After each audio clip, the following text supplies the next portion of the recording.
Gary, Yeah, Ken. I'm so excited. I'm excited too. It's been really great getting to know you. I only know I hopped on a call with you, and it was like it was the most intense phone call that you got me right into. Even though we don't know each other, sometimes it seems like some souls connect, and there's like an instant connection where you were just giving me so much information about myself that like I needed to hear. It was crazy. I mean, looking at your astrology, because we use astrology. So Hmm. looking at your astrology, yeah, there's I believe in connections. I believe you and I have a connection. And that connection is not defined by where we're born or who we're born to or where we live. So I'm in some universe, we were destined to be here. Absolutely, man. So for everybody that doesn't know you, maybe you dive into the human garage and what you do. Yeah, okay. The human garage, it basically it's a journey of me just trying to figure out myself. I mean, what do you do in a garage? You tinker in it. Yeah. You try to fix things. And my vehicle, my human vehicle was broken. I was a bodybuilder. I showed you photos. Um, and I was a bodybuilder and I was broken. I was not physically okay in my body and it kept getting worse. And by the time I was in my mid 30s, I was in a lot of pain. I had 6 to 8 pain every day. And I was, down the path of chiropractic, of physical therapy, of ART, of fascial release, and all the therapies that were out there. And at the end of it, I was still in pain. And so I had to do something different so I became a practitioner looking for an answer. And I found that if I was getting treatment all the time, I was okay. But again, that can't be the answer. I didn't want to have my life either in a gym or I didn't want to have my life in a clinic. I wanted to be able to roam and feel free. So I built the Human Garage as a clinic, and we had 52 practitioners from every discipline you can imagine, and we started combining the therapies together, and we were looking for answers, and really it was a big lab, it's a big experiment, and we had doctors from different disciplines and contributors and all kinds of workers, and what we found that the things about that we were told about how the body works. We found that some of them were absolutely true within the container that you're given them, but they all fail at some point. All the modalities fail. And so now what we're doing is we took the step forward during the pandemic. We started just living this belief system of and doing these what we call fascial maneuvers. And by doing these fascial maneuvers, I've personally been able to literally cure my body without anybody else touching me and to fix it. And if I have a pain, it's not like I'm pain free. We always have pains because we're doing stuff. But I'm not afraid anymore. I'm not afraid that I'm going to have to go somewhere, go under somebody else's care. I can take care of it myself. And I mean, you got to see an example of it with your wife there a few minutes ago. Absolutely. Yeah. Coming from like being also in bodybuilding and then changing over to CrossFit, there's always something nagging you. And I think the less you do, the more nags you. I felt like the more I like lay off and don't do anything, the more like back pain and little things come up. So I feel like everybody can use a little bit of self-healing. So tell me, like, how do you do it? Well, let's talk about healing. Yeah. What is healing, right? Healing would imply that you're sick, and sickness is a condition that leads to death. So I just don't believe that. The body's trying to talk to us, and it talks to us in little ways. It gives us little reminders. Hey, there's something wrong. Hey, I need you to look over here. Little pains, little tightnesses, little aches that we just ignore. And over time, if we keep ignoring them, they get bigger and bigger, and then eventually they become an injury. So healing is really, and furthermore, there's no practitioner, no medication, no surgery, no drug anywhere that can heal you. Your body heals you. And what these things do, like if I go and I have a cut and I put a Band-Aid on it, it's just giving my body a little bit extra help to do what it already does well. So claiming healing, the only healing can happen is your body heals your body. And if you come to me and I tell you I'm healing you, or you say that and I agree to that, what we do is we disable this mechanism. Like if you come to me and you say, I got this problem and I got to figure it out, and you trust me, You stop thinking about the answer. So if I say that I got this problem in my body, I got you covered. Here, let me fix you. Once I fix you, you stop thinking about why it's there. You stop thinking about how you could fix it yourself, and you become dependent upon me as a practitioner. And as a practitioner, I didn't want to be dependent. I hated asking for help. I wanted to be able. I wanted to feel confident myself. So, really, if we say that you need to be healed and we say that I can heal you, I disabled the number one mechanism in your whole human existence to heal your own body, which is your belief that you can do it. That seems like the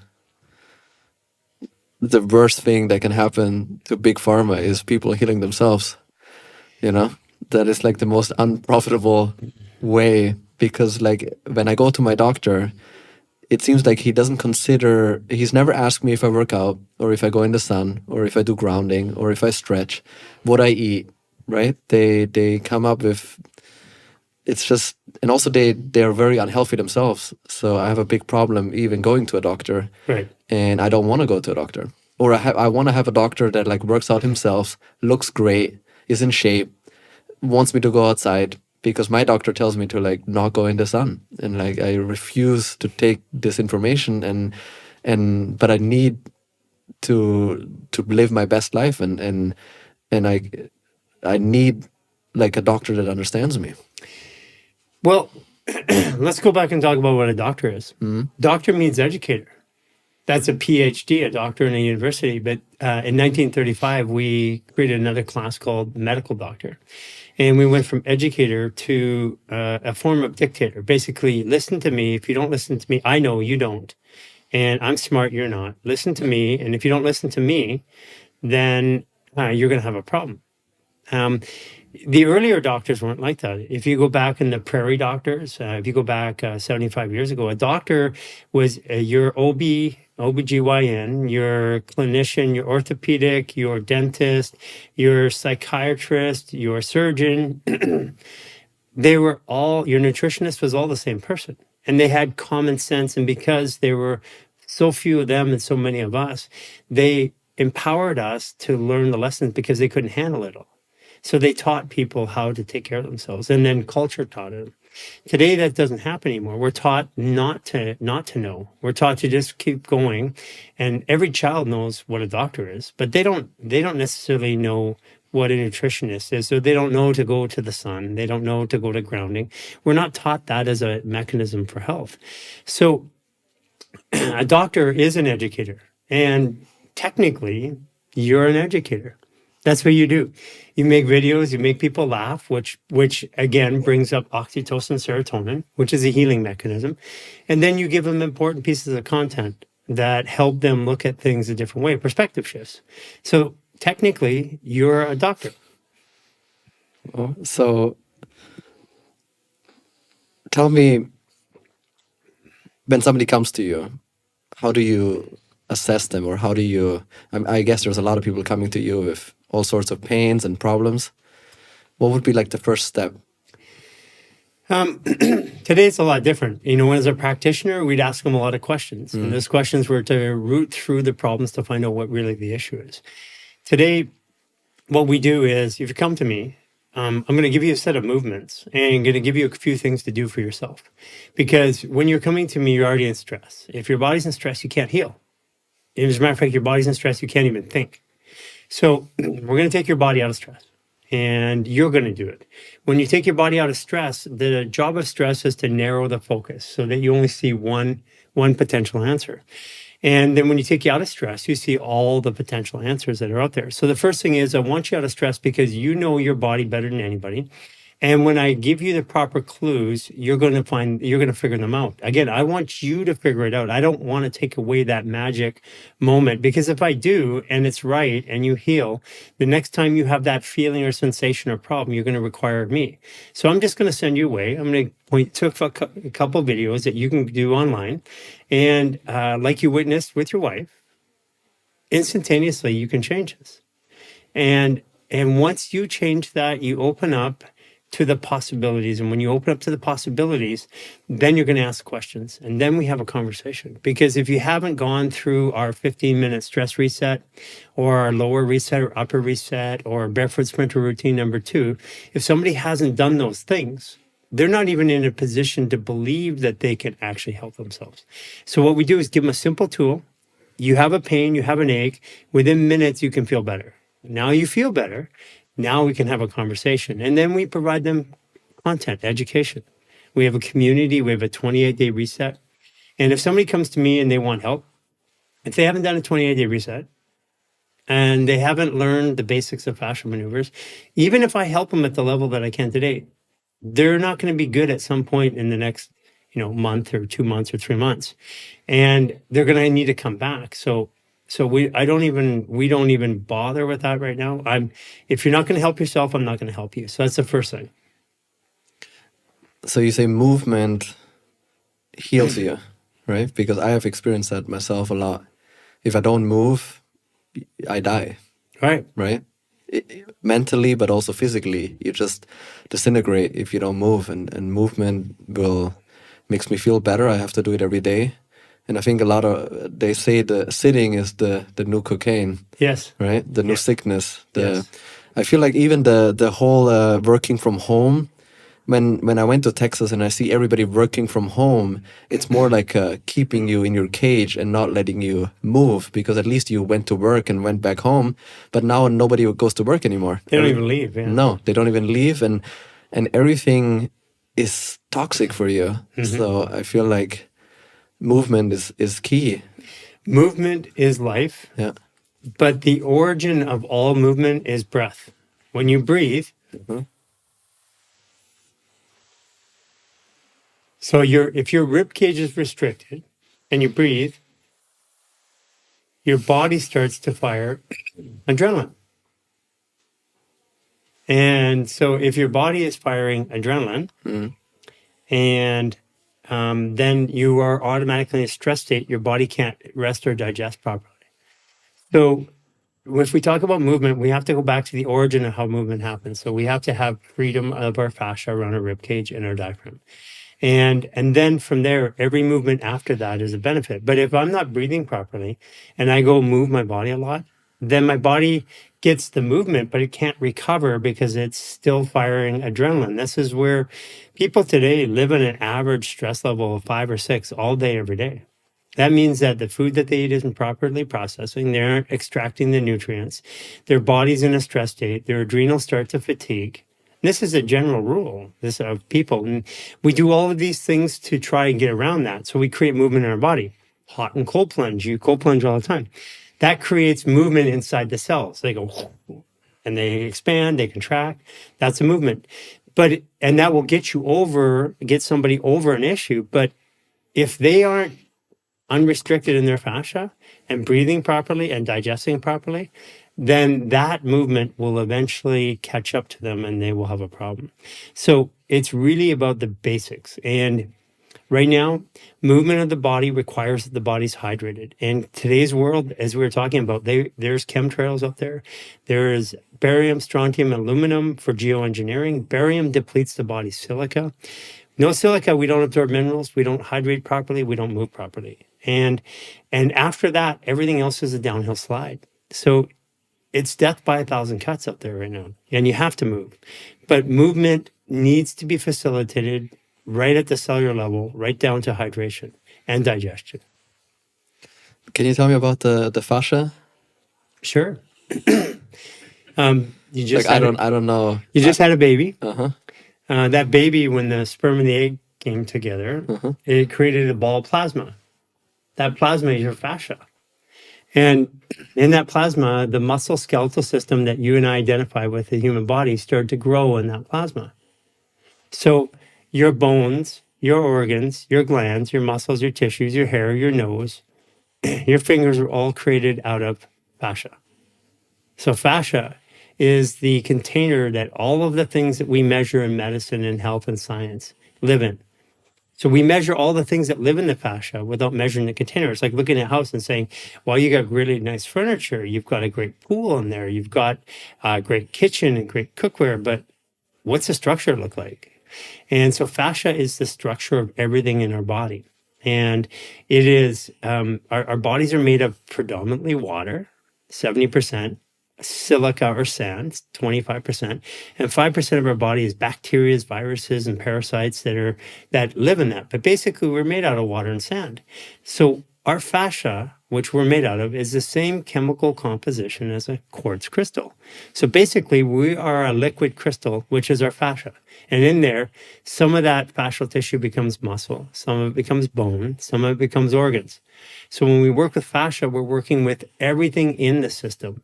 So imagine moving the walls of your house and then your kitchen automatically got better. Moving the walls of the house in the backside and the bedroom got more comfortable. That's the way you can look at fascia in the body. Where do you get your information from, and like what do you trust these days? Because there's so much information. I feel like especially for a young person, especially for me, it's almost, first of all, it's overwhelming to accept that most things are toxic for you and that you need to protect yourself at all costs, from Netflix, from food, from medicine, from doctors. Anything you consume, you need to be very aware, and you need to question everything, why they're telling you this, why they're doing that. What is in the water, what do you drink, what do you consume. It's very hard to first like admit it, then change it, and then it's also, I'm still on this journey where I kind of like try to figure out who to listen to and who not to listen to. How do you how do you try things out and then you're like, okay, this works for me, this works for other people? Is it like fail and error, or is there like a source of truth? Okay, this is really a good one and a tough one, because if you look at the human body, all the research that we're currently looking at the human body was produced from and while we analyzed sick, dehydrated, compressed, not functioning human beings. So all of our science is based not on optimum health. It's based on what the average of society is right now. And society is pretty messed up right now. So all of our new science is based on messed up people. And I started down the path of science, being a clinician. That's where I went initially. But when I got to the top end of helping keep people as a clinician, I realized that the system was broken, because you'd always, doesn't matter what form or modality, what ancient practice, eventually it didn't work. I had all the best, leaders in some modality or some ancient practice or some master in some trade, but they were deficient in other areas. Like a lot of them were really masters in the mind, but their bodies were broken. So I said, well, how can we're this spiritual being. We're supposed to, how can we be everything okay, but our bodies are broken? That just doesn't make sense to me. That means we're not okay. So there's a truth inside of you, and the cure is inside of you, and the truth is inside of you. But that truth is a communication between your senses and your brain, or your ability to cognate it. And that's been worn down over time. And it's been worn down by chemicals and by patterns and by belief systems. But at the core of it, every human being knows what's right or wrong for them. They have been taught through science and through socialization to not necessarily listen to it. And that is the journey. It's to come back to the truth in myself, because I had exhausted every form of medicine, every form of care, spending millions of dollars on my own care for 20 years. As a practitioner, another $15 million over the next 7 years trying to fix and work with. And I still didn't have the answer. So if all that money, and I'm not the average guy, and if I can't get my answer through that, then, and through trial and error and working with tens of thousands of people, then the average GP, the average clinician, the average therapist, the average helper of the human body, they don't have the volume that I did. They don't have the resources that I did. How could they? They have a belief system. But the truth really is inside of you, and it's learning to connect to that. And what we've found is that like you've just witnessed here, when you reduce the stress in your body, all of a sudden you can start to see, heal, hear, and feel the truth again. And so what we do is teach people to clean their fascia, clean up their body, clean out the stress by taking the stress down. We have the programs like the 28-day reset. We have our minor resets. We teach people how to get the chemicals out of their environment. And when they do that, they start perceiving more, hearing more, seeing more, like you're on your journey. You now know more because you are perceiving more, because you're consciously aware of it. Before I went on my journey, I was just ignorant to it. I mean, I thought I was healthy, but I wasn't. So I want you to be able to read the signals from your body, because the only person who can tell you if something is good for you or not is you. You can't trust a label. Even organic is being hijacked. The science is being completely manipulated. And there's no way to really know unless you're full time. And you see scientists all the time, or all these biohackers coming in here, and they're telling you things, but what are they telling you that 10 years ago they were telling you that was good, that they're not telling you today is not good? Even the current health influencers are doing this. So what are we telling people today is good that in 20 years we're going to say that was stupid? And that's going to happen for sure. And then the stuff that's happening right now, if all the science and all of the influencers and all the biohacking was doing good, then why as a society are we sicker than we've ever been? Because more people are participating. So we have more things to try to tell us what to do, and less of it's actually working. So we want people to learn to make decisions for themselves. That's good or that's bad. That feels good or it feels bad. Like the first time you put alcohol in your body rejects it. Second time it rejects it. Third time it rejects it. By the 12th time, because you thought it was cool or something to do, your body starts to go, whoa, I don't like the poison, but I like the feeling after it. So now it's good. And this is the way that every poison or every bad system has been brought into our body. So what we have found is that when we give people the tools like the resets, and we get their body hydrated, and we get them out of stress on a daily basis, we find that over the course of 28 days is all it takes. They start to reconnect with their body again. And then that journey is somewhere between 3 months and a year. And then they intuitively know. How do you clear out the fascia? Well, you give the body the building blocks that it needs. Right now, the chemicals that we have deplete minerals in our body. Those minerals are the building blocks. So right now, we give people silica. We do it in the form of diatomaceous earth. We have our fascial foundation they can use, but we have a guide that you can download from our website, and we want you to download it. And a lot of places, we're in 80 countries. People don't have the access to buy our supplements. Our supplements is a funding mechanism. That's it. We want people to be able to go and get the supplements themselves. And so they can go. Diatomaceous earth is really simple, really easy. We work with diatomaceousearth.com here locally in the United States, but you can get it anywhere. And that's 80% silica. And it also has diatoms in it, which start to clear out your small intestine, like exfoliate and take out the heavy metals. Then you give your body the minerals. We use Irish sea moss, and you can add something called bladder wrack to it, and you get 102 of the minerals you need. And with that and the movement, your body will cure itself. You don't need anything past that. You can take our Power Crook 30, which is that anti-inflammatory that you took earlier, which will be kicking in about 5 or 10 minutes. You might be starting to feel it already. You can take that. It'll make the journey faster, but it's not required. All you need is minerals and movement. And that's what I want people to hear. Because I came from the area of healthcare where we're doing tens of thousands of dollars worth of testing, tens of thousands of dollars worth of supplements, and we're doing bioidentical replacement therapies, and we're giving mood stabilizers and all these different things to bounce you off. But if you give your body minerals and you move the fascial tissue through something like the fascial maneuvers, which we have, it'll work. And we're not saying other things don't work. We're saying we know this works, and it works consistently. There's 3.5 million people since the pandemic doing this online, and 20 million people around the world doing this. And we have doctors, clinicians, professional athletes doing these simple movements that move the fascia. So that's how you start to get your body back in. That's to give your body the building blocks it needs and let your body do the rest. It seems like the body is so smart. Anyways, we just lost the connection or the way to listen to it, or that like neural gland where the pineal gland where you're just more connected to yourself. Yeah. And it seems like everything that we have around us is almost like made to distract us or to lose that connection, like your cell phones, your screens, the way we communicate. It's all like about finding almost back to like a more natural way of just listening to your body. Would you agree to that? It's 100%. What we're doing is reconnecting people to their bodies. But you're right, it is the noise. Those are all distractions. Everything from a chemical, it's what we consume. But it's not what we just consume here. It's what we put on our skin. It's the perfumes, the cosmetics, the cleaners. It's what we put into our blood, the medications. It's what we eat in our food. It's what clothes that we wear. It's how we use technology.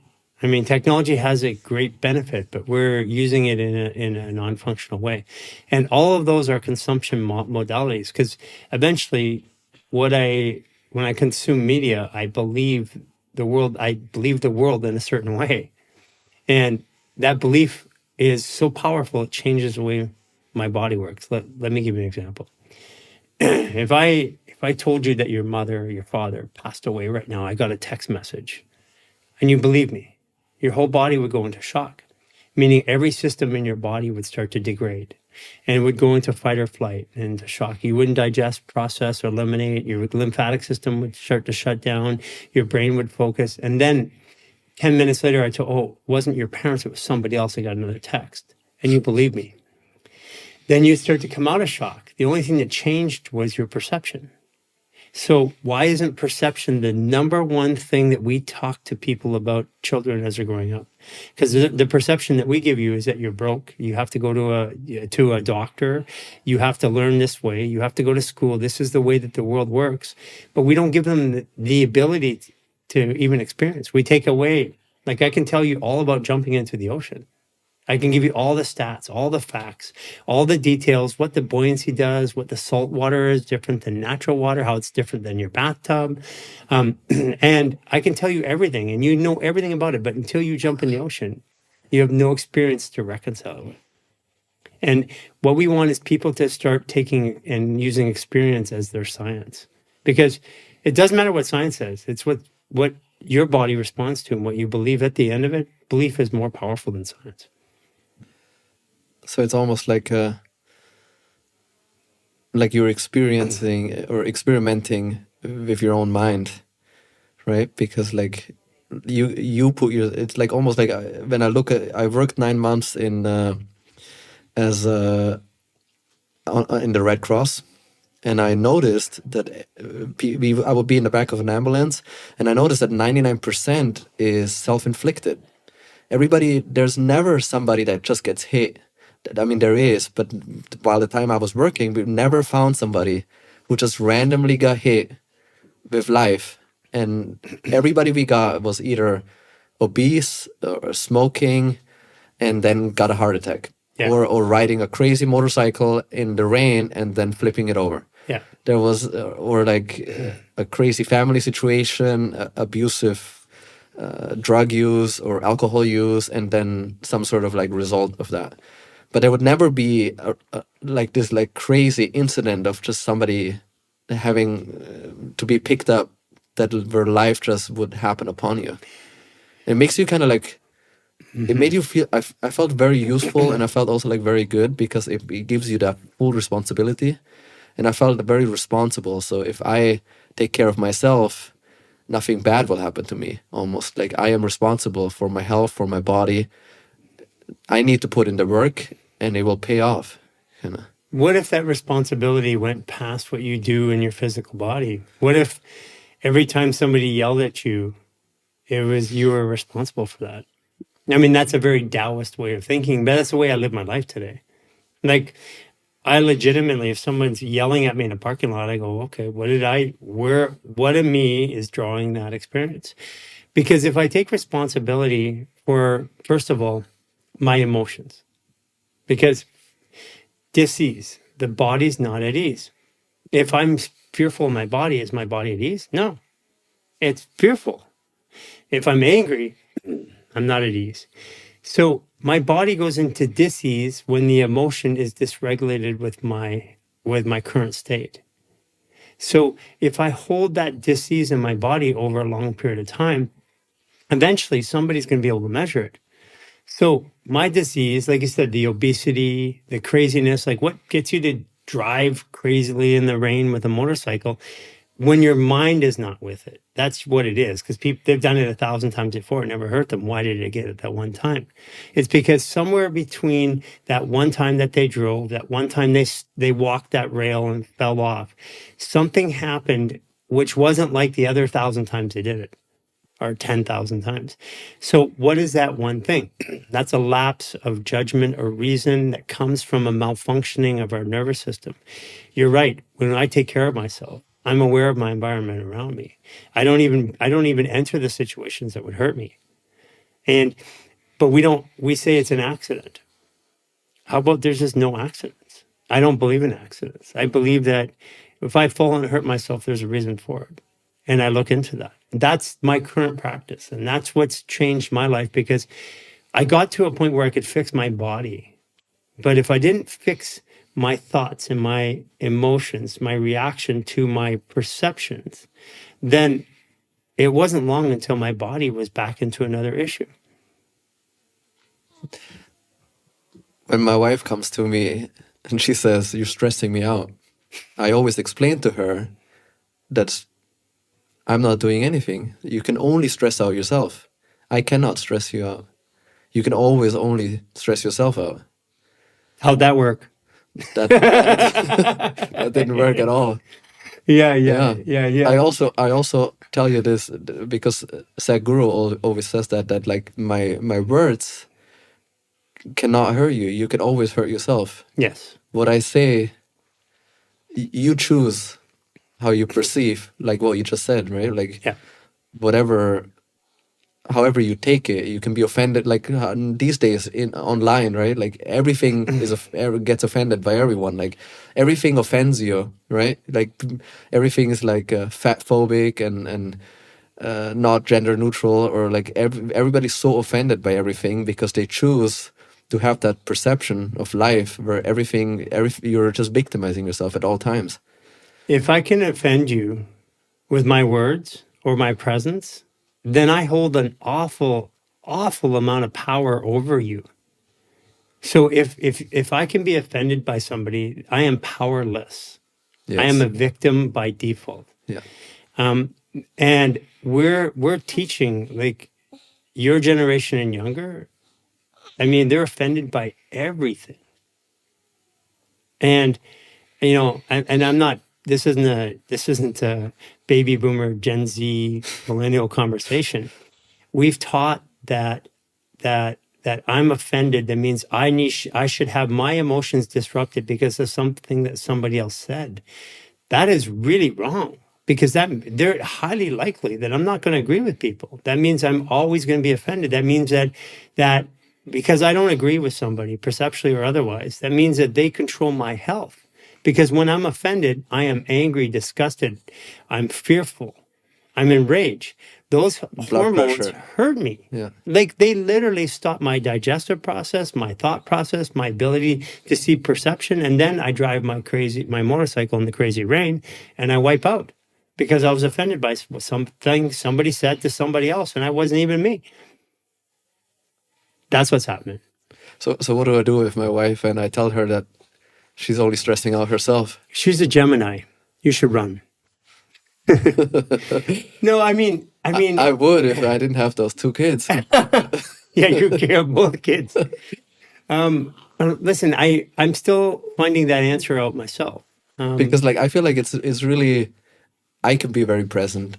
I can be very in control of myself. But it's hard to see somebody suffer that you love. You know? Yes. It's hard to watch her come up with problems constantly that are not real. Did you see a change in her right now? Yes. Okay. By doing something that takes the stress out of your body, you no longer see the problem. The goal of stress in our human body biologically is to narrow the focus down to I'm being attacked, I need to get out, like a lion or a tiger is attacking me. So the ultimate end goal of stress is suicide. That's the end goal of stress. And because I don't see any other way to get out of the situation other than to end it. That's the ultimate of stress. So the opposite of stress is opportunity. It's awareness, it's seeing options. So one has one option and the other one has a lot of options. So it's a responsibility. You can't change it for her and she can't change it for you, but you can inspire her by keeping your body out of stress and by you changing and then her wanting to do the same thing you do. I mean, she will, I can see that. But if she knew how to take herself out of stress every day and knew how it felt, what she's learning right now through the fascial maneuvers is that you can do that every day yourself, and then you have more options. That's all it is. It's just I don't see another option. I don't know how to get rid of these emotions, these feelings, and I keep running these programs in my head. And if I'm doing that, then I'm going to point to the outside world to try and get rid of it because they're inside of me. That's what's going on right there. So it's really, and this is why the fascial maneuvers is designed to do together, do it as a family. You can partner, which we were just doing with her is partnering. And those partner maneuvers have a really, really powerful impact on that person. So basically you can do a fascial maneuver. That's what we do when we fight. We do a fascial maneuver together. We do a sync up, like what we did just when we came in the house. We did a sync up. And that, what it does is it syncs our energy together right away. At least we're talking on the same page. Super powerful. I know sometimes, yeah, I feel like it's not my, also it's not my purpose. And also it makes no sense to like go up to somebody and shake them and be like, you're not present. All your problems are made up. You know, you're victimizing yourself at all times. Like it just doesn't come through. Right. And all you can do, I think about this a lot because of my two boys, is lead by example. If they see me thriving, exercising, disciplined, not complaining and like being just so present with whatever I do, I can see them being like, maybe at some point we're like, this works for him, maybe this works for me, kind of like. But if you see your parent very depressed and very frustrated with their life, I don't. It's very unlikely that the kid is going to take their advice. There's a lot of science behind this. Actually, there's a one of the scientific experiments they did, social experiments. They took a bunch of monkeys, put it in a cage, and they would take a banana at the top of the cage. And they put the banana up there and they would spray every monkey that would get it. And they don't like to be sprayed. So they would naturally not. So after doing this for about 7 days, not one monkey would try to get the banana because they knew they were going to get sprayed. So what happened is they took a monkey out and put a monkey that didn't have the experience into the cage. And then that monkey would go to try to get the banana. And all the other monkeys would stop it from getting the banana out of fear. You're like, hey, I had to protect you. And they'd eventually take them out one by one until not every monkey in the cage had no idea why they couldn't get the banana. And But they gave that information. because it's through example. And examples change the way that I talk to you, what I say, because eventually, if I lead by example in any way in my life, the people are going to follow me. The power of following somebody is so powerful; it'll stop them from doing things or start them to do things. And you're right. I mean, you have tens of millions of people that follow you, and a lot of them are young. And this is super important. I see you living a life that is worth following. You are constantly, and it doesn't mean you do everything right. I don't do everything right. But every day I seek to be better. And that's what you're doing, is seeking to be better. And that's all we're really asking people to do, because the right things today aren't going to be the right things in 30 years. So what I can do is don't follow what I do. Follow the reason or the methodology or the inspiration of why I do it, which is to be better, to change and to grow. That's why I hate doctors, because they don't lead by example. All the doctors are not healthy, and if you're not healthy yourself, how can I lead how can I listen to you or go to you, right? Because I've never met a doctor who can lift more weight or run faster or lives a better life than me. You know? You know, I've got this. I'm going to be careful how I say this because a lot of my friends are doctors. Why are they not ripped? I'm not, Why can I don't? My doctor needs to take off his shirt and show me what he got underneath, and then we can talk. Maybe. I But think, if you cannot take your shirt off in front of me, maybe you're not the right person to give me advice. It's like asking a homeless person how to make money, yeah. or a fat person how to exercise. You're just not the one. It, You can, like you said, you can read 1,000 books about exercise, but unless you exercise, you don't know shit. yeah.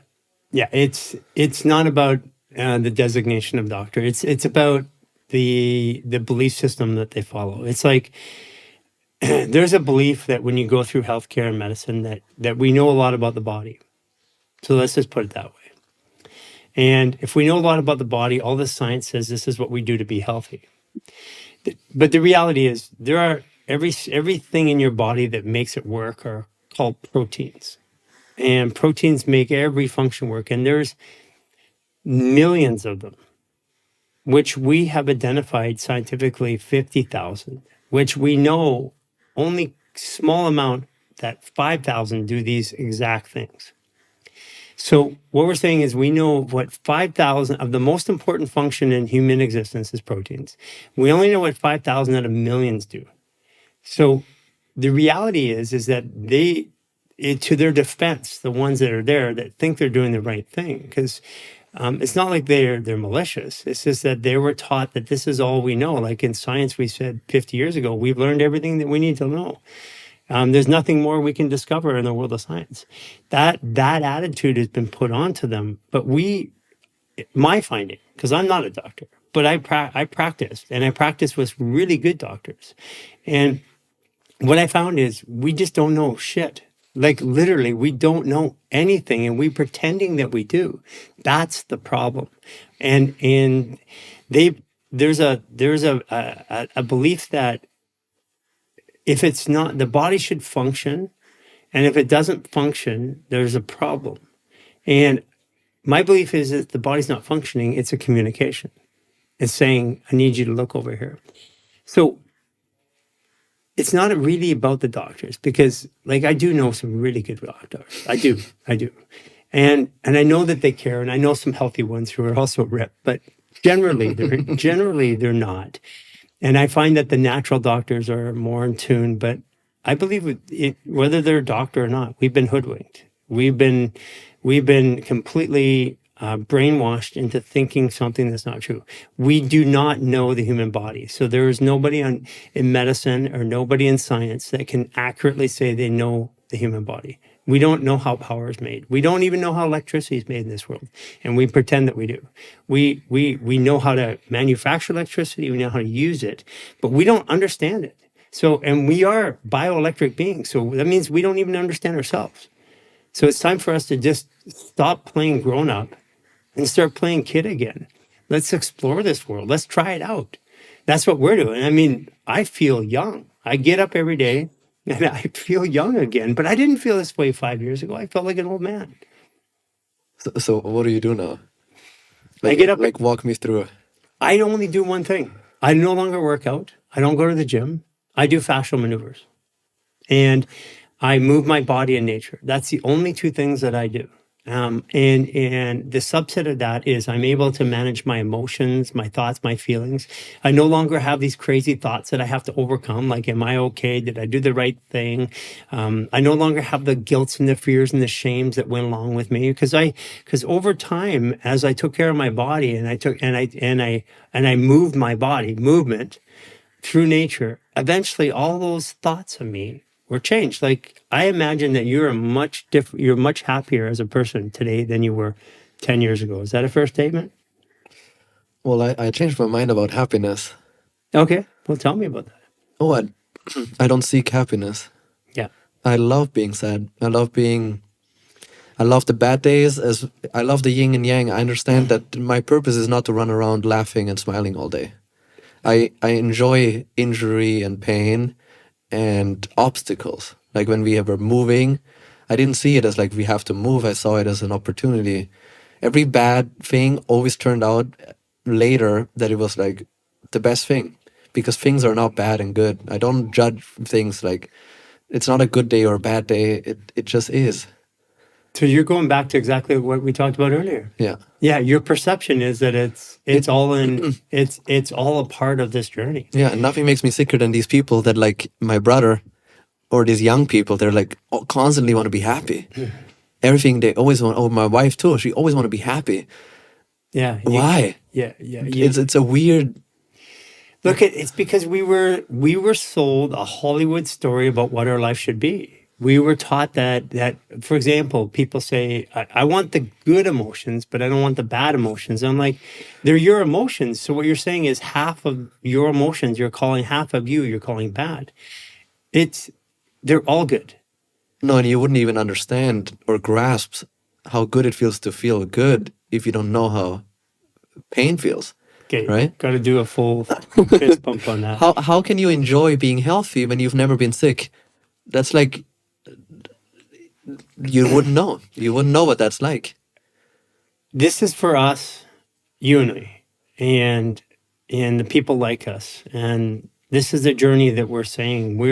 If you go through our 28-day reset, which is the full body reset that teaches you about chemicals and movement and takes you about through food and how to manage emotions, it's in 28 days. It's like your rehab from life. It's free of charge. People can do it. And we start walking them through there.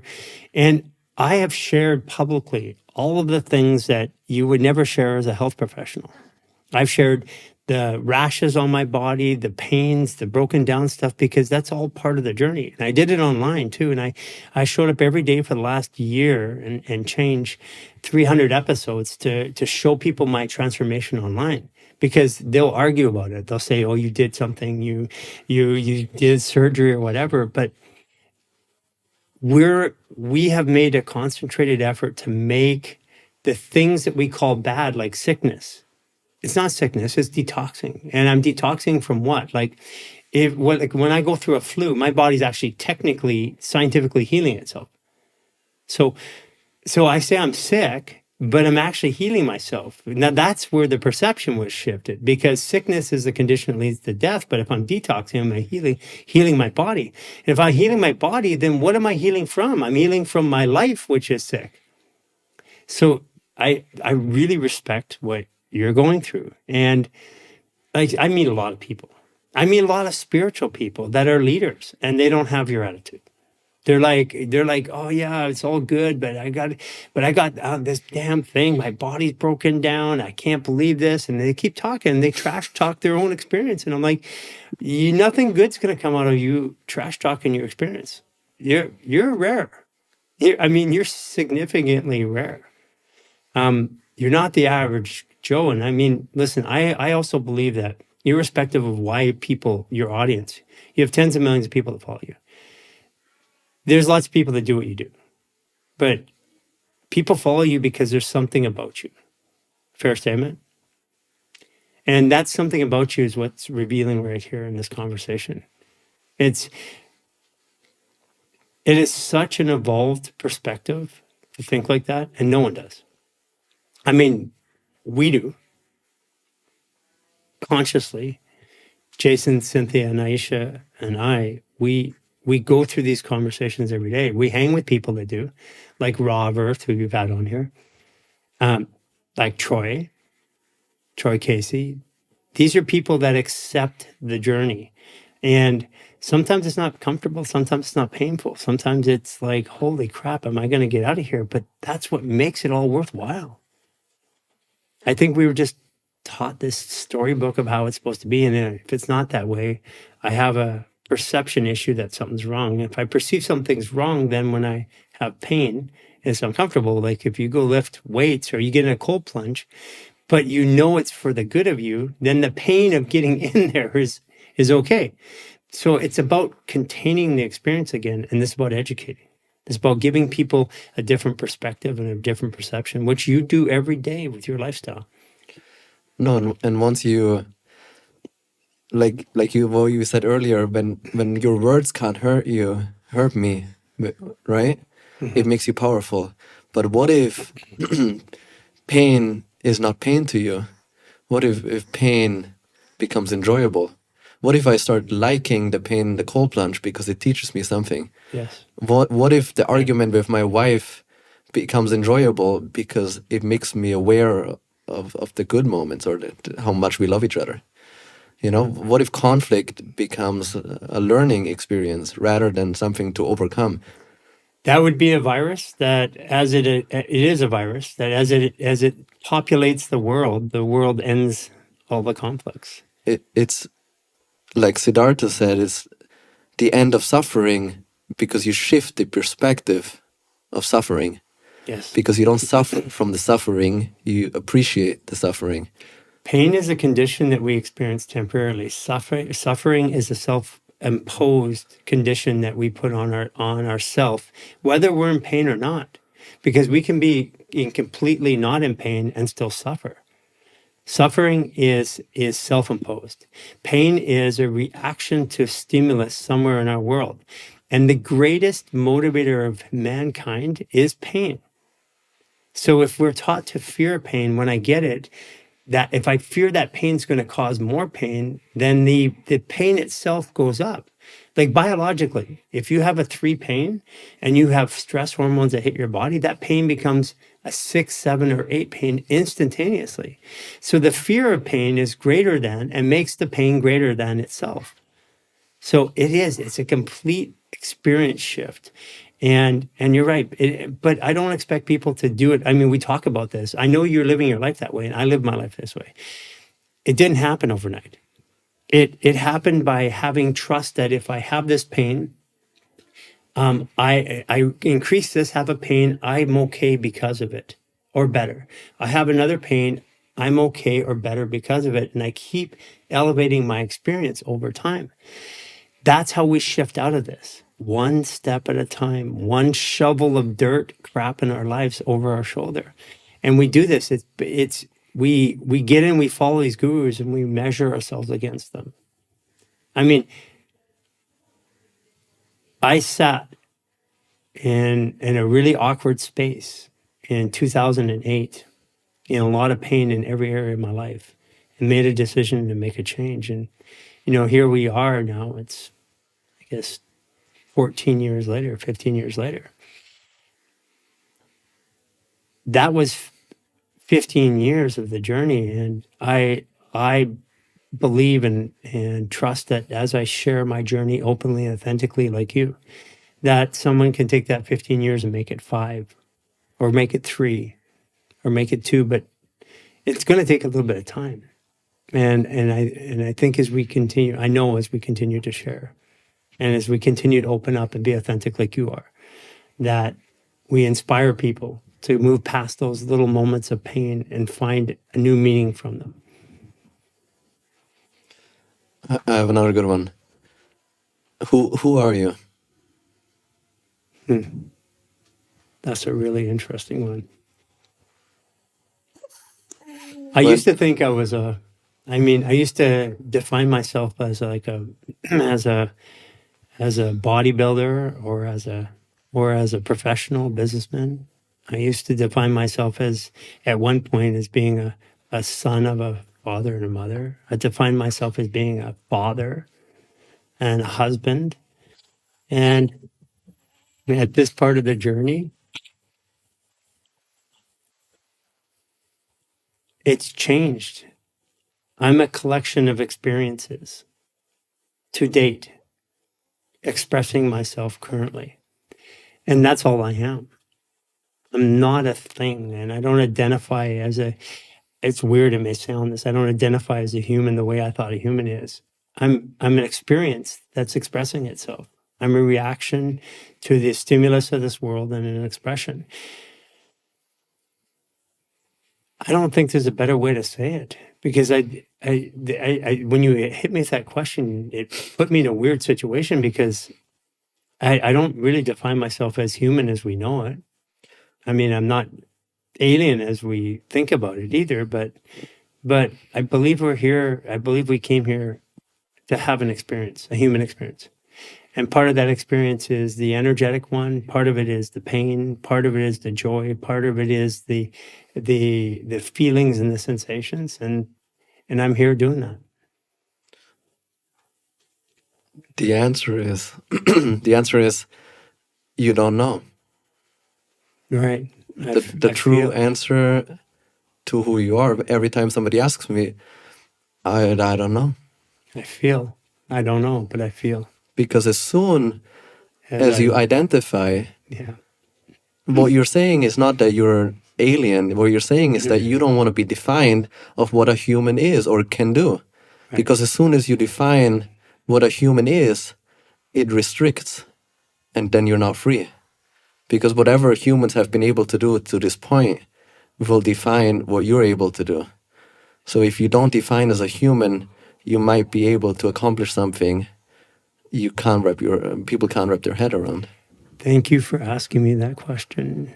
I think I've been looking for a way, because recently in my current experience, I've been looking for a way to change my experience. And I have been dealing with the confines of the belief systems that we call human.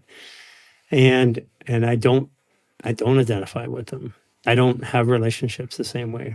I don't have a relationship with myself the same way. I don't have the relationship with food or with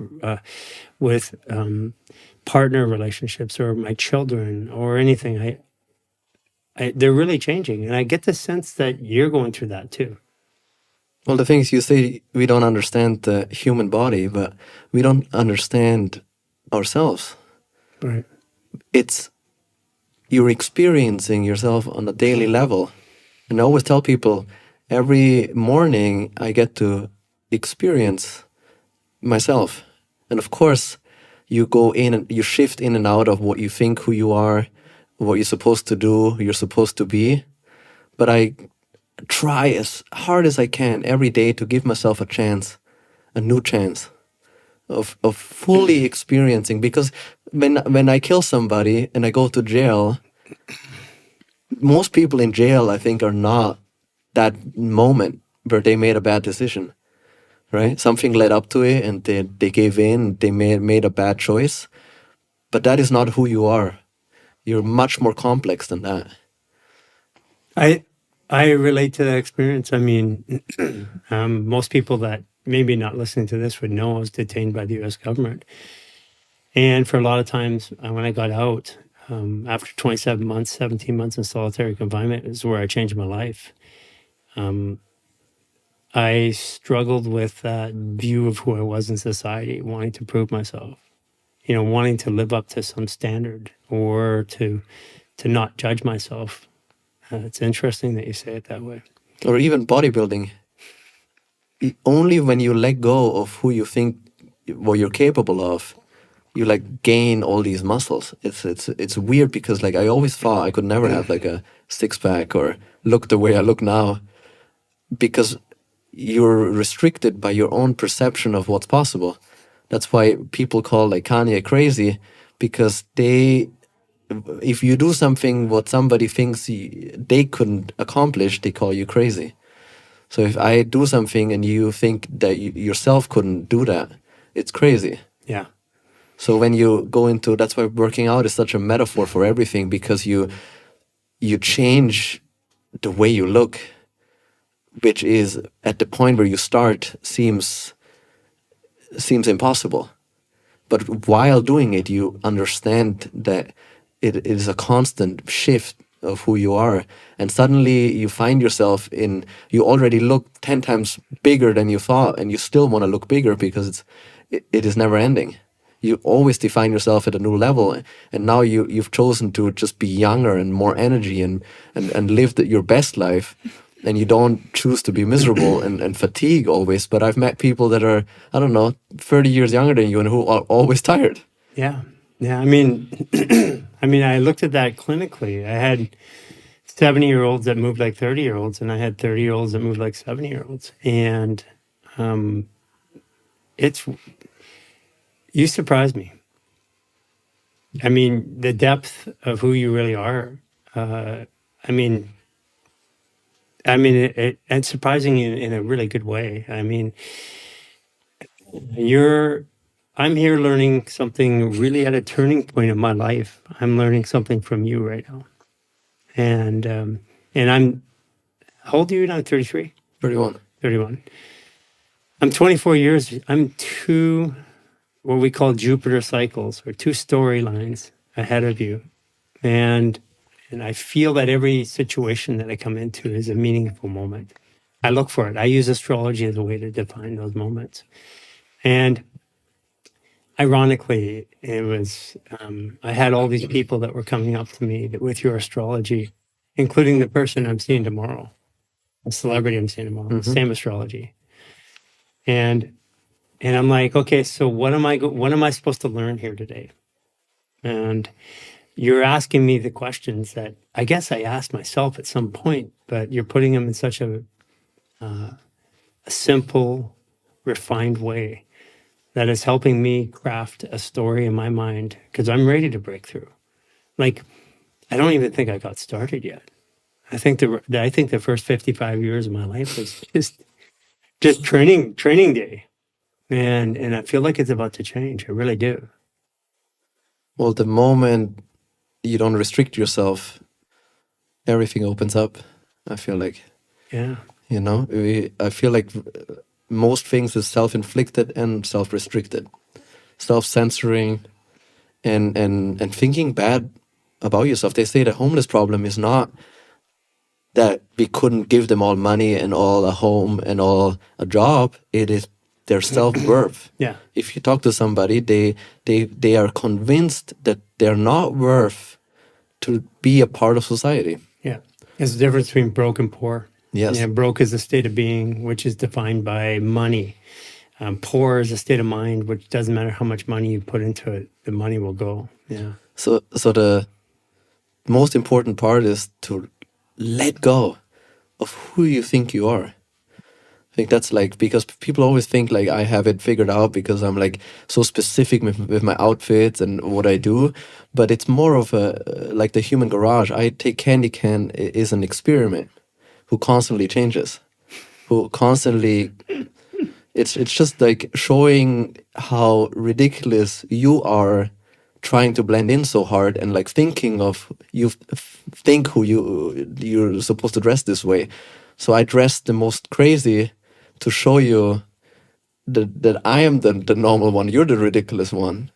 Yeah. If that makes sense. It does. It does, actually. Even this room or everything that defines us or what we do, I always try to, with my content, like, of course it's to make people smile and laugh, but it's also to see taking yourself not serious on the highest level. Yeah. Like not taking yourself so serious. Like I think when I went to Berlin when I was 21 and I saw so many people and so much misery, that I was like, it all doesn't matter. We don't matter. It's not that big of a deal. You can do whatever you want. You don't need to please anybody else. You need to let go of all that stuff that you think you can do, or your insecurities and everything you suffer from on a daily level. You need to let it all go and just experience what you're capable of on a daily level. I think I know that every generation of strives to get better, and we actually do in some way. And like I say, a generation to me is 12 years as a story. And you're two stories behind me, and I look at you and I'm thinking, where was I when I was your age? I mean, I am legitimately impressed and honored to be here with you, because you are shaping the way. You're asking me the questions that are helping me shape the way that I've been telling a story, but I've been telling it from inside of a box. And I'm looking at you outside of that box, and what you're doing. It's meaningful. It is purposeful. Yeah, I think you should ask yourself always who are you today? Because you're not just the human garage or whatever you're practicing. You're capable of so much. And it's really endless. I always tell my wife, what do you think when I go to the gym? I go there when I'm tired, when I'm sick, when I don't feel like it, when it rains. Where do I take the energy from? Because I empty stomach. It's like you just, where does the energy come? Why do I lift this weight and you don't? Yeah. What is the difference, right? It seems like it's almost like just a little choice where you choose greatness or you choose the truth, Hmm. you know? So, and that will make the difference. Yeah. One choice. Yeah. I think, again, I'm going to stop saying I think. Every piece of stimulation in this world creates a choice, and I can choose one or two. Let's say negative or positive. Not that one's bad or good, but there is a polarity to it, and each one of those choices incrementally leads me like a riverbed that keeps splitting to an ocean. And that ocean is one of expansion and greatness, and the other one is dead, like a dead sea. And people have been tuned to make these big decisions in their life. When really, by the time I say I want my free will, your free will came with 1,000 decisions you made up to that moment that you're being now tested. And you no longer have free will because you've given it up. And you're right, it's those choices that you make every day. It's the little ones. And I've lived most of my life that way. I've played victim a couple times in my life, where for a short period of time where I didn't want to, but most of my life I've been pushing the edges and the boundaries of something. And it's always been important to me to be healthy. And I used to think health was in the physical body. And now I realize that the physical body is just a demonstration of what health is. And so health comes from the same place you said, is where I get the energy from. And I have a theory about our human existence and our bodies in particular, which I've never shared with the world. And I'm going to this year. We are going to as a human garage, because I don't believe that, like I said, where does energy come from? It doesn't come from food. I can tell you that right now. We use 80% of our energy into digesting, processing, eliminating. It doesn't come from there. So it has to come from somewhere else. And then it makes the other question is, well, then what is food? And simple questions like, none of the bones in your body touch. So they can't be structure. Structure touches, like this table, structure. So then what is the structure? Why is it there? What do the bones do? And I think by asking those questions, we're getting to a new definition or a new way of describing our existence. And I have a strange feeling that you're real close to something, to some sort of breakthrough in some way, shape, or form. This is not the media or the videos or something like that. It feels like you are resting on something, and I look at you with admiration, because I'm 55 and you're thinking the way I'm thinking today, and you're thinking it at 31. And not only thinking it, I can tell you live this life, which is different. And that's what you were saying earlier. It's like, why do some people not live it, even though they know they should? And I believe that's just experience. Experience. It's like we choose an experience, and sometimes we've chosen an experience to have a negative experience. And who am I to say that's wrong? Troy always says like you mentioned it before with the pandemic, it like almost catalyzed something great, something good. And also with me going through the pandemic, it really made me much more aware of what do I put in my body? How do I live my life? So there's never good without evil, and there's never like darkness without light. Yeah. And when you trust that, the stress becomes very small, because you know it's just not black and white. There's always more, and it makes you not afraid of anything. And no bad decision, because I cannot always make the right decision. I won't, and you will injure yourself. You will be in pain. You will get in a stupid argument with your wife for no reason, even though you're so present and you're so awakened, and you eat like the most less informated food as possible, you still find yourself in the same old habit. So I think, yeah, it's time to forgive yourself and really live by example, because the whole teaching somebody, and sometimes it's very difficult, I feel like. Yeah. Forgive yourself. I think forgiveness and compassion, it starts, for me, my journey has been to have compassion for myself. I always wanted to push harder, faster, more, figure out things, and I held myself against the standard. And then to forgive myself for all the times I had messed up. Yeah, I've got my share of mess ups. So that's the other thing about being 55 is I've got my share of things that I've screwed up royally. But to deny any part of that of the past, that's who I became today, and that's where forgiveness comes in. Because had any one thing changed, had I not been in that prison cell, I wouldn't be this person today. So how could that have been bad? Because I'm really happy with where I am and where I'm going, and happy in the way that, I mean, from a word, I'm very present to where I am, where I'm going. Happiness as an expression that people understand. Like, I enjoy the black and the white and the 50 shades of gray, or the 150 or the million shades of gray in between. But that's been a choice. Yeah, it's definitely a choice. How was it to be in the prison cell? Surreal. I mean, blaming people because legally I shouldn't have been there. But, like, the first intuition is to escape. So there's a piece of glass, and I know that if I can get my head through it, I could get out of it. I literally tried to put my head through a piece of concrete and said, if I can get through here, I can get through there. So the intuition, it was to escape. And then it was like every moment, for the first 17 months, every moment took forever. So like a day was like a year. And there's a lot of blaming. I went on this journey, and I said, because I had training that superseded the journey. So I decided to write down, I took a task of writing down 1,000 reasons why this was good for me.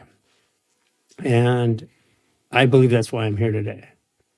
It's because I made a choice to reframe it. And it wasn't easy at the time.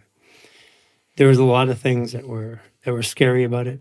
I was thrust in with, I mean, I was in maximum security, so I was in with gangs and violence and some of the most horrific stuff. I mean, one of the guys that really surprised me was this young kid who they got him for 85 murders. He was an executioner for one of the gangs, and he's doing 300 years plus life sentence, just in case he got through life. And he was the nicest person I've ever met. He was fun. He was funny. And so what it was like, it was an experience that I wish everybody in the world could go through. Because it's like the near-death, I had 8 near-death experiences. And each one of them taught me something.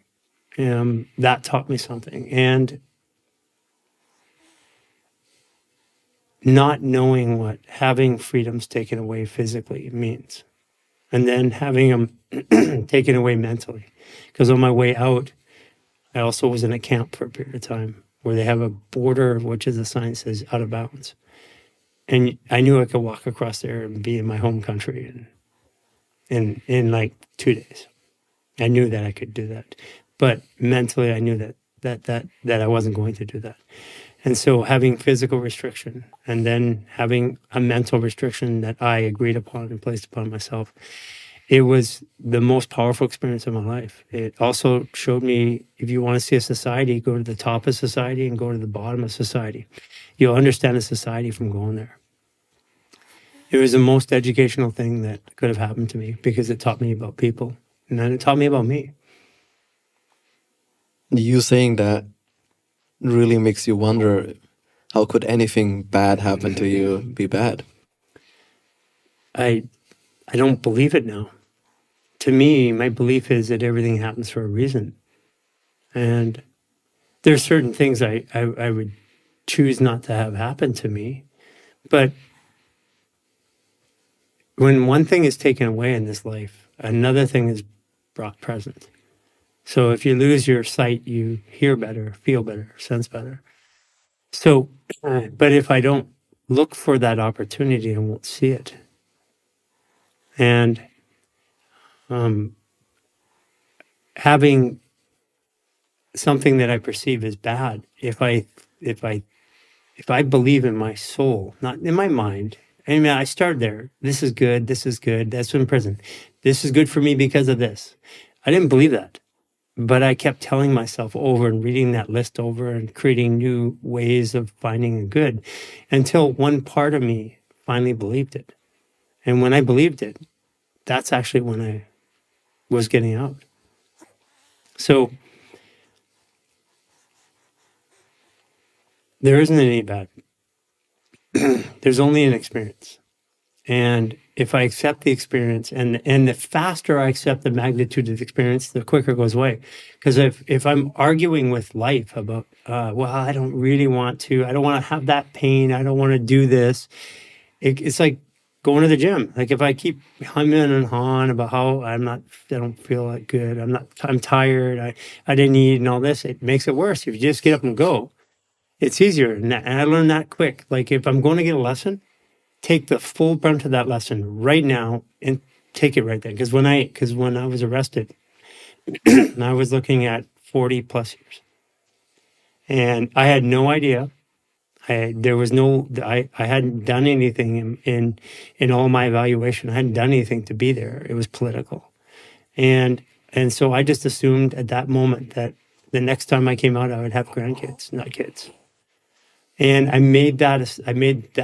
accepted that reality at that time, which allowed me to go through there. Because it definitely wasn't easy, even with all the tools that I had in my life. But then also, nothing that ever came easy to you, you're proud of. That's for sure. Yeah. Yeah. Yeah. I'm certainly proud of who I've become as a person. Yeah. And it didn't come easy. I mean, I could have made it a lot easier. And I'm using that formula going forward. I mean, we have our own issues that we deal with on a daily basis, working as a team. We live together, work together in community. And it brings up issues all the time. And quite often I got to check my corners. I come with a lot of programming. And it's been beautiful to watch. I mean, Jason and Cynthia and Aisha and I have been leading millions of people through this journey of self-discovery, of coming back into community. It's been a journey, learning how to mitigate things that we've been taught to be separate from. It's how to live together and work together, how to be under a single purpose, or at least being guided by a single purpose. And it started for us, so really clearing out our systems. We went through what we call a 28-day reset, which was now available to anybody. And as we worked through those journeys, each time that we did those resets, another piece of us showed up. And a new perception showed up. Like spending 28 days looking at the sun every morning at the beach, doing maneuvers. That changed me as a person. Doing that for 4 or 5 months in a row, that changed me as a person. And taking, like I heard you say earlier, getting up every day and being excited about the day. Even sometimes when I feel shitty, I get up. Some days I get up and I'm like, whoa, I don't feel like doing this, but a lot less. I mean, I used to have to fight myself to do stuff I didn't want to do, or stuff that I had planned to do, or that I knew I wanted to do. But today I have moments of those things, and I think you can relate to that experience. Yeah, doing things that suck every day. That's why I cold plunge, because it sucks. And if I do it the first thing, then everything else is whatever, because I almost died. Like my body always thinks it's gonna die Yeah. I'm gonna freeze to death, Yeah. and I don't. And then everything else becomes whatever. All the problems that you had before. And I feel like I almost have like a fever when I wake up. Like there's so much inflammation. I get in the cold plunge. Then I'm just happy that I'm alive. And you get forced to the breathing, what you said earlier. Yeah. When I get in, I have to breathe, no matter what I want to do. It just forces me to. And by that time, my body gets oxygenated, my brain, everything gets oxygen. Boom, boom, boom. It's just like you get forced almost to be alive and to like really be present. I can't wait to see you dive into fascial maneuvers more, because I think that description of you have this on turbo or this on steroids. I think that fascial maneuvers is because when you reduce inflammation is stress. So when you take the stress out of your body, which fascial maneuvers does in 15 minutes or less, you get rid of the inflammation. I mean, that is the definition of stress and inflammation are inextricably linked. That is what it is. So I can't wait to see what happens out of you. Yeah, if I have any advice, I think for the listeners or for you is letting go of who you are and stop judging your daily life. I Yeah. think that helps me the most. Yeah. I don't judge if it's a good day or a bad day, a good workout or a bad workout, or if things are easy or difficult. They are when my family calls me and they're like, how is the move or how's the new baby? I don't know. It is how it is. Because what would how is a baby difficult or easy? What would you compare it to? Yeah. To compare to what? Yeah. Compared to all the other babies? But my baby is my baby. I choose if it's an easy time or a difficult time. Right. It is completely my perspective. Yes. You know, you can be happy every day to spend the time with your family, or you can be sad every day and feel like it's a chore. But the most littlest things can be the most fulfilling things if you let them be. Mm-hmm. So once I stopped, there was a point in my life where I just stopped judging everything. There is no good and bad. It's just much more complex. You get that understanding and awareness that things are not that simple. Things are not good and bad. Yeah. Things are not good and bad for you. Nothing is just good for you. You drink enough water, it will kill you. Yeah. You work enough out, you will pee blood if you work out nonstop forever. Yeah. So you need to understand the complexity that you don't know shit. You don't Yeah. know anything. Yeah. I relate. You're just here. You're just experiencing, you know? I relate to that today. I do.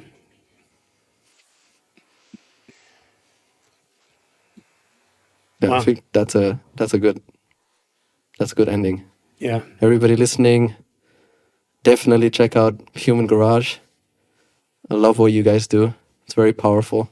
Thank you. And like you said, everything's online.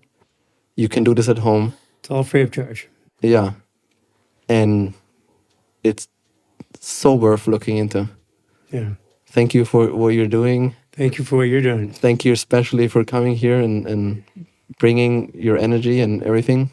Mhm. It was beautiful. Yeah. Appreciate you so much for what you do. Very, very I'm so happy that our paths have crossed. I'm very lucky. Yeah. Yeah. I feel the same. I do. Thank you. Thank you.